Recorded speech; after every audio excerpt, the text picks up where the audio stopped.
नमस्कार.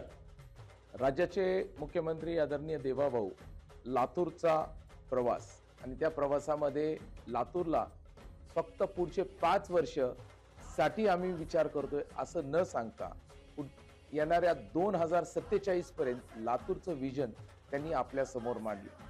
देवाभाऊ म्हणजे एक असं नेतृत्व की जे फक्त बोलतंय असं नेतृत्व नाही, तर जे बोललंय ते करून दाखवतात, हे म्हणजे देवाभाऊ. आज लातूरकरांसाठी पाण्याचा विषय घेतला, ट्रॅफिकचा विषय घेतला, त्याच सोबत अनेक महत्वाच्या विषयाच्या अनुषंगाने त्यांनी मांडणी केली आणि लातूरकरांना भरभरून विकास देण्याचा घोषणा देखील त्यांनी केली. त्यातला लातूर ते मुंबई 5 तासातला प्रवास. त्यामुळे येणाऱ्या काळात लातूर हे विकसित लातूर आपल्याला चित्र दिसणार आहे. लातूरच्या अनुषंगाने, लातूरच्या विकासाच्या अनुषंगाने जे निर्णय माननीय देवेंद्रजींनी काल आपल्या सर्वांना सांगितले, त्याच्यातून होणारा सर्वसामान्य माणसाच्या जीवनामध्ये बदल होणारा हा विश्वास हा आम्हा सर्वांना वाटतो. लातूर जिंकणार, कमळ फुलणार.